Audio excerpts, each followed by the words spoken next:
Who are these Dallas Stars? This is the best prolonged run I have seen the Dallas Stars go on offensively in years. And again, the big difference between the Dallas Stars now and 4 years ago is the goaltending. Now, today was not necessarily a great day for Hudobin in terms of save percentage because there's a goal scored in the last minute of the third period that didn't really mean anything other than to knock his save percentage below 900. But that's the big difference to me, is that back then you had Lettinen, you had Niemi, and while they made a combined $9 million, it wasn't great.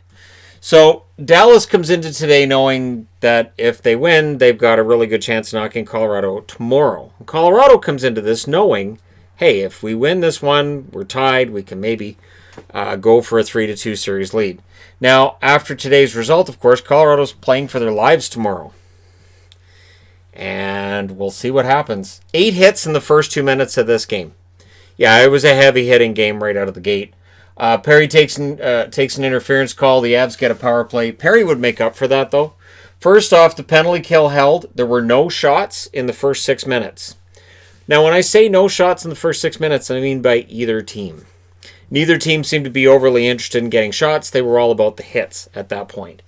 Klingberg, though, would change that 18 seconds after that 6-minute mark when I wrote that, from Fox and Como at 6:18. And honestly, Francouz did bobble it. Not a great goal by Francouz. And maybe Dallas has a book on Francouz. Maybe he's just going through a rough patch here. But either way, it was not a great game for Francouz, and I'm not going to argue it was. Not in that first period anyways. Not that anybody on the Avalanche played fantastic that first, I'll say, 15 minutes. Things get kind of scrummy at 6:48, which led to a Stars power play. Foxa would get a goal from Hintz and Heiskanen at 8:33 on that power play. And 9 minutes into this, the shots are 7-0 for Dallas. So they get 7 shots in 3 minutes, and 2 of them go in the net. The Foxa goal was nice. Not going to lie, the Foxa goal was nice. It's one of those hard-working goals that Radek Foxa gets. Kadri then goes back to the box, so multiple penalties for Kadri. Ben would score on that power play as well from Radulov and Pavelski at 10 minutes and 45 seconds. So 10 minutes and 45 seconds into this game, it is 3-0 for Dallas. 2 of the goals are on the power play, which had been anemic at points this year. And the Avalanche still have no shots. It's 3-0 before the Avs get a shot. Now, they pointed out that also happened against Calgary. Calgary had the 3-0 lead on Dallas. Dallas didn't have a shot. And then, of course, Dallas scored 7 in a row. The 3-goal lead is the worst one in hockey. And I believe that. Because it's easy to get lazy and go, all right, well, we're good. We've got this. Dallas didn't do that. But what the Avs did was kind of awesome, to be honest. And then it just falls short. Dickinson takes a penalty. The Avs go to the power play. That power play would produce no shots. The first Avs shot appeared to happen with 4 minutes and 29 seconds left. The Stars were bugging Kadri and trying to goad him into taking another penalty. But they didn't count that as a shot. So I thought, all right, well, that'll count because Hudobin played the puck and it was shot in on him. Nope, they must have thought it was going wide. 1:34 left. The Avs finally get that first shot. And then after that, they actually pushed. And so Hudobin looked pretty solid in that last minute as the Avalanche wake up. They ended up with 4 shots in the first period, which is low, but it's higher than 0. Second period, Bellemare takes a penalty.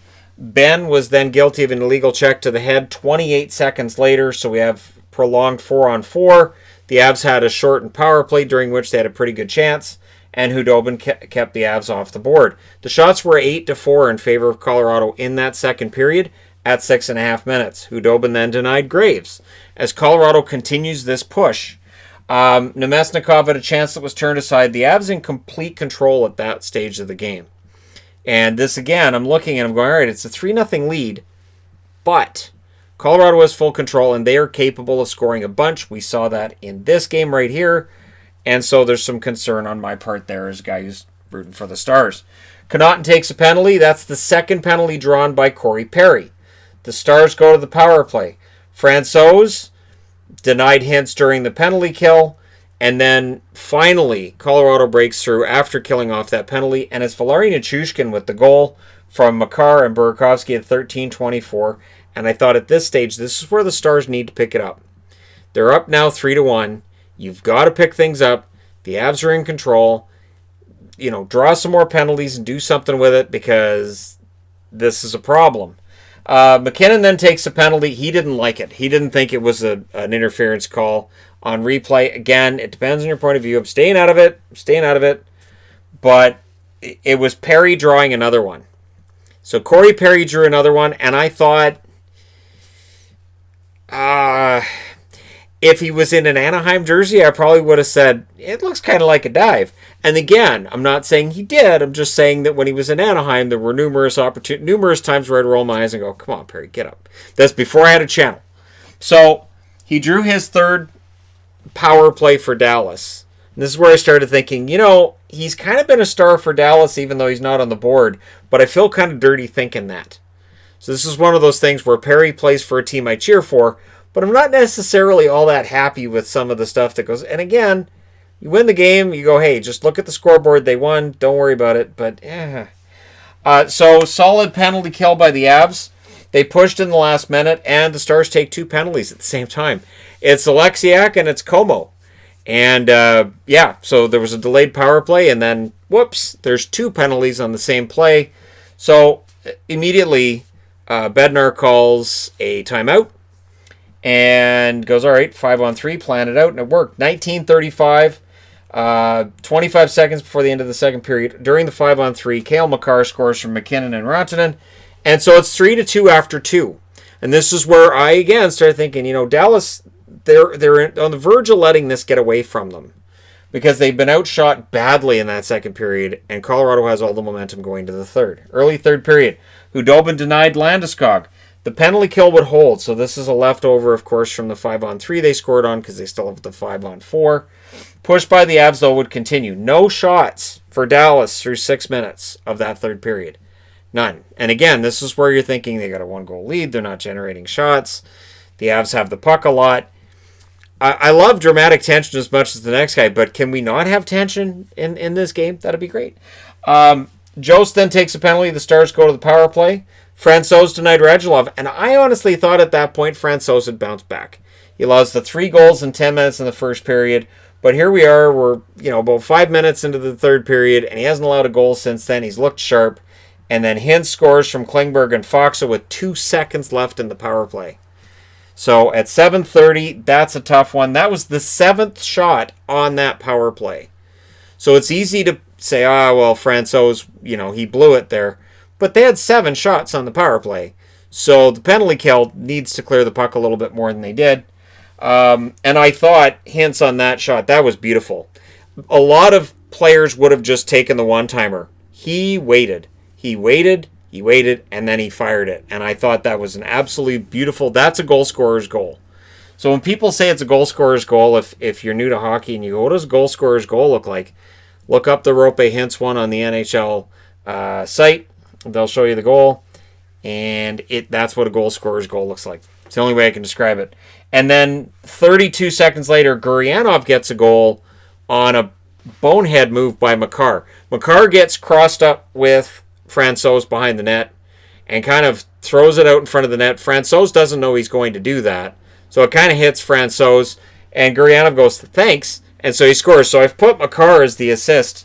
And of course, because this game's in Edmonton, immediately Pierre McGuire's like, that's like 1989 between Calgary and Edmonton. And I thought, no, because in 1989, what happened was Steve Smith banked it off of his goaltender into the net. This was a matter of a defenseman and a goaltender getting crossed up, and the other team coming in and getting that goal. So it's not the same thing.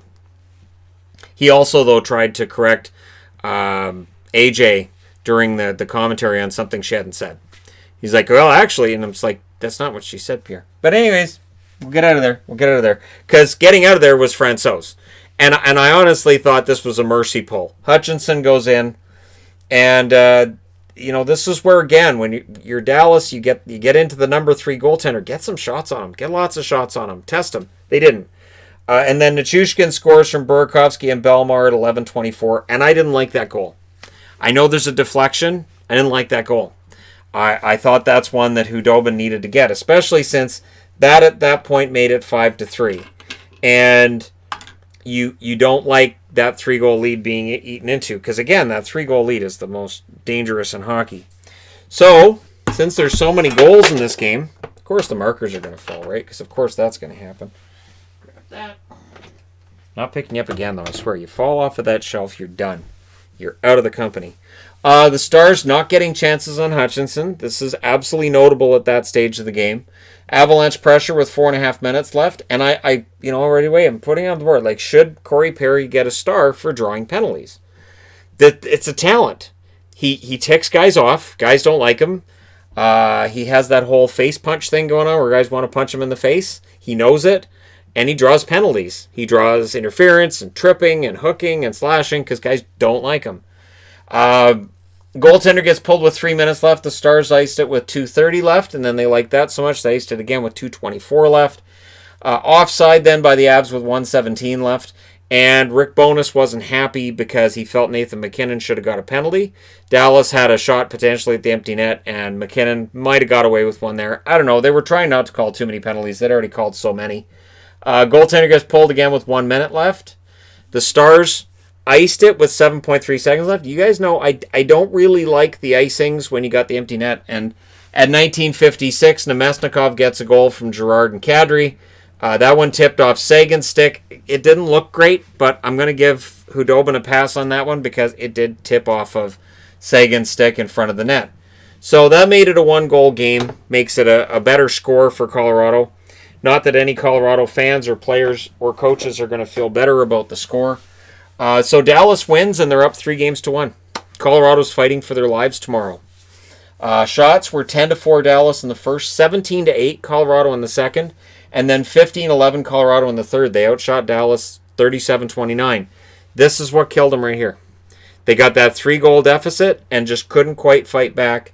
And so even though they're the superior team through, I would say, 48 minutes of this game, 45 minutes of this game, Dallas wins the game and they're up 3-1. So this is one of those things where I'm not trying to put Dallas down. I'm just pointing out sometimes the team that's probably the best team in a series doesn't always win it. We can make the argument about whether the team that wants it the most ends up winning it or however you want to put it. But sometimes it's not the team that's necessarily the overall best team. And again, not to put Dallas down. Not at all. And I know people take it that way. They're like, oh, Shannon's not saying we're as good.